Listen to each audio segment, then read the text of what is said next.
saya Naufal Muammar dari Universitas Bung Karno, Prodi Ilmu Komunikasi. Saya saat ini ingin membacakan soal dan jawaban ujian tengah semester Ilmu Pengantar Ekonomi. Soal yang nomor 1 yaitu Cash and Fair memberikan pandangan tentang beberapa manfaat dari studi ekonomi. Sebutkan dan jelaskan 4 manfaat belajar ilmu ekonomi. Jawabannya, manfaat belajar ekonomi antara lain: 1. Memperbaiki cara berpikir yang membantu dalam pengambilan keputusan. Harta yang sangat berharga dalam diri manusia adalah pikiran. Dengan pikiran, kita mampu menganalisis, menilai benar atau salah, baik atau buruk, dan menentukan pilihan. Kemampuan ini memungkinkan manusia mempertahankan keberadaannya di bumi. Kemampuan ini pula yang memungkinkan manusia terus-menerus meningkatkan kualitas hidupnya. Metode-metode teknik berpikir dalam ilmu ekonomi akan meningkatkan kemampuan berpikir dan mengambil keputusan. Yang kedua, membantu memahami masyarakat. Sebagai makhluk sosial, manusia tidak dapat hidup tanpa orang lain. Kita tidak dapat berhenti berinteraksi. Menurut ilmu ekonomi, interaksi antar manusia terjadi lewat pertukaran atau pasar. Sejarah ekonomi mengajarkan bahwa melalui pertukaran ini, manusia berupaya mengatasi kelangkaan. Selanjutnya, mengembangkan teknologi dan sistem kemasyarakatan. Ketiga, membantu memahami masalah-masalah internasional atau global. Kelangkaan yang terjadi pada setiap tingkatan hidup, mulai dari individu, keluarga, masyarakat desa, kota, negara, hingga internasional.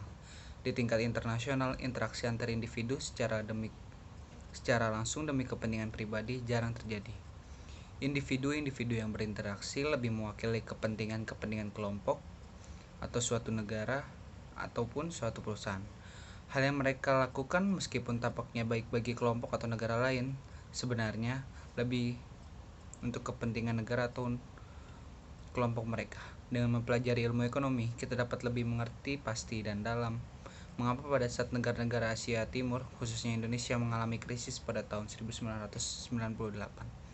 Negara-negara maju seperti Eropa Barat, Amerika Serikat, dan Jepang mau memberikan bantuan melalui Dana Moneter Internasional atau IMF dan atau juga Bank Dunia atau World Bank. Yang keempat, bermanfaat dalam membangun masyarakat demokrasi. Cita-cita terbentuknya masyarakat demokrasi bukan monopoli kaum politisi saja. Ekonom pun mempunyai cita-cita yang sama. Seperti yang disampaikan oleh Kenneth Arrow, ekonomi memandang demokratisasi sangat penting dalam rangka memperbaiki proses alokasi sumber daya, karena lebih mencerminkan aspirasi masyarakat kebanyakan.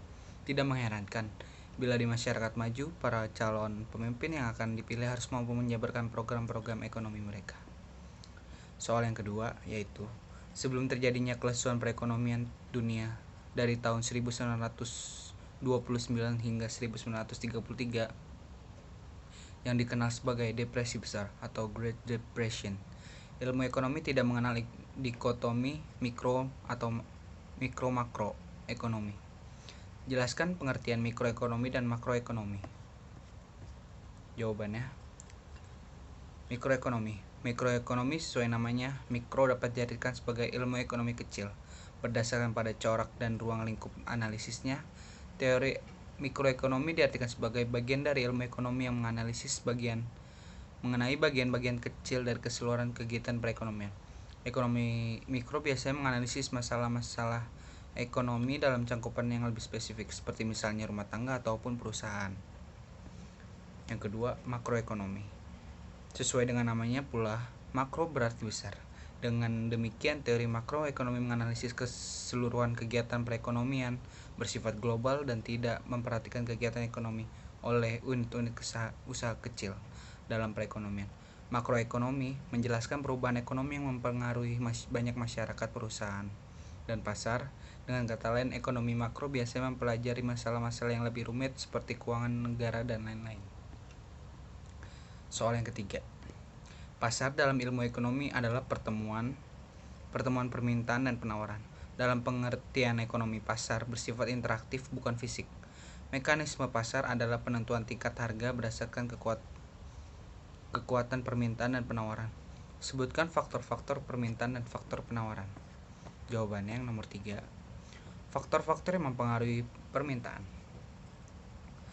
yaitu harga barang itu sendiri, harga barang yang lain yang terkait, tingkat pendapatan per kapita, selera atau kebiasaan, jumlah penduduk, perkiraan di masa mendatang, distribusi pendapatan, usaha-usaha produsen meningkatkan penjualan. Yang kedua, faktor-faktor yang mempengaruhi penawaran. Yang pertama, harga barang itu sendiri. Yang kedua, harga barang lain yang terkait. Yang ketiga, faktor produksi, biaya produksi. Dan yang kelima, teknologi produksi. Yang keenam, jumlah pedagang atau penjual. Ketujuh, tujuan perusahaan. Dan kedelapan, kebijakan pemerintah. Soal yang nomor 4. Elastisitas permintaan mengukur perubahan relatif dalam jumlah unit yang dibeli. Sebagai perubahan, salah satu faktor yang mempengaruhi. Sebutkan dan jelaskan 4 faktor yang menentukan elastisitas harga. Jawabannya, faktor-faktor elastisitas harga. 1. Tingkat substitusi. Makin sulit mencari substitusi suatu barang, permintaan makin inelastis. Beras bagi masyarakat Indonesia sulit dicari substitusinya. Karena itu, permintaan beras bersifat inelastis. Garam tidak mempunyai substitusi, oleh karena itu permintaannya inelastis sempurna. Meskipun harga garam mengalami kenaikan yang sangat banyak, orang tetap akan membelinya. Sebaliknya, jika harga garam mengalami penurunan yang sangat banyak pula, orang tidak lantas akan memborong garam tersebut. Kedua, jumlah pemakai. Makin banyak pemakai, permintaan akan suatu barang inelastis. Hampir semua suku di Indonesia mengonsumsi beras sebagai makanan pokok. Ini penjelasan mengapa permintaan beras di Indonesia bersifat inelastis. Penjelasan ini sebenarnya menunjukkan bahwa elastisitas harga dipengaruhi oleh pokok tidaknya suatu barang bagi kita. Semakin pokok suatu barang, semakin inelastis permintaannya. Namun pokok tidaknya suatu barang adalah relatif. Pesawat televisi misalnya, bagi orang-orang di kota mungkin sekali termasuk barang pokok. Selain sebagai media hiburan, juga sebagai media informasi yang sangat penting, tetapi bagi masyarakat desa merupakan barang mewah, sehingga pembeliannya dapat ditunda bila harganya naik. Yang ketiga, proporsi kenaikan harga terhadap pendapatan konsumen. Bila proporsi tersebut besar, maka permintaan cenderung lebih elastis. Contohnya adalah garam dan TV. Meskipun harga garam naik 50%, kenaikan harga tersebut mungkin hanya Rp200, yang merupakan bagian sangat kecil dari pendapatan sebagian besar keluarga.